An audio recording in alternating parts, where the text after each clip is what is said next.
So French is the next part of French revolution और हम अब बात कर रहे हैं the French society during the late 18th century. So अब हम देखते हैं कि 18th सेंचुरी की फ्रेंच सोसाइटी कैसी थी।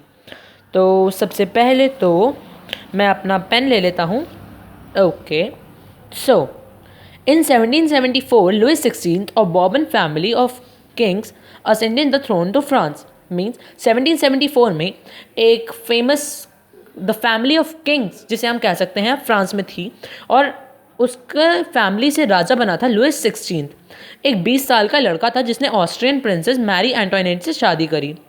जब उसकी शादी हुई और वो राजा बना, उसने थ्रोन को असेंड किया, तो उसको एक खाली खजाना मिला।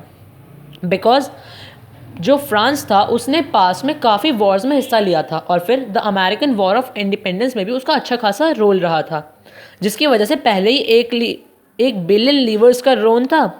अब मैं आपको यहाँ पर बता देना चाहता हूँ कि लीवर एक यूनिट ऑफ करेंसी थी जो कि 1794 में डिसकंटिन्यू हो चुकी है और इंटरेस्ट के साथ वो बढ़कर 2 बिलियन लीवर्स हो गया।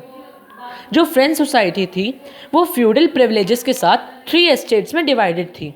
फर्स्ट एस्टेट थी clergy, second nobility and third estates थी इन दोनों के अलावा बाकी सबकी। It includes big businessman, lawyers, court officials, merchants and peasants, small peasants, labourers, servants and etcetera etcetera.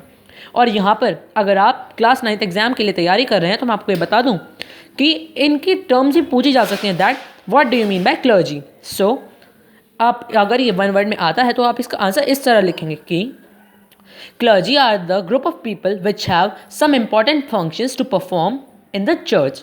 And nobility, इसका आंसर आप इस तरह लिख सकते हैं कि the people that surrounded the king in his palace और have some special functions in the palace. It forms the nobility. And let's come to our chapter. So जैसा कि मैंने आपको बताया कि 2 बिलियन लीवर्स का लोन हो गया था।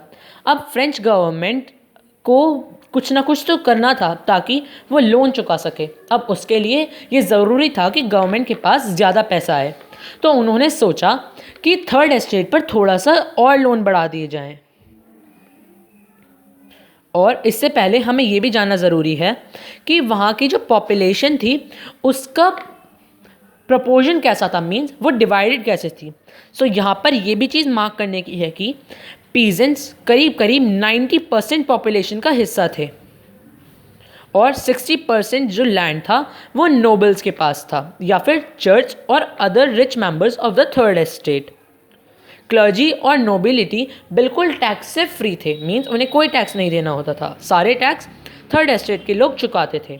और यहाँ पर जो एक इम्पॉर्टेंट, बहुत ही ज़्यादा इंपॉर्टेंट मैं कहूँगा बात दी हुई है वो है what do you mean by old regime. ये क्वेश्चन बन सकता है 1 मार्क में या 2 मार्क्स में। So the term old regime is usually used to describe the society and institutions of France before 1789। आप ये मार्क कर सकते हैं। फिर जो नोबल्स थे वो फ्यूडल प्रिविलेजेस एंजॉय करते थे, जबकि जो क्लर्जी थे वो due to the religional importance tax free थे। चर्च भी अपना एक इनडायरेक्ट टैक्स पीजेंट से लिया करते थे जिसे टेक्स कहते हैं। वो होता था करीब करीब 1/10 of the produce of farmers. और इसके अलावा कई सारे डायरेक्ट और इनडायरेक्ट टैक्स स्टेट भी लिया करता था, मींस किंग, रोज़मर्रा की चीज़ों पर जैसे कि सॉल्ट या फिर टबैको।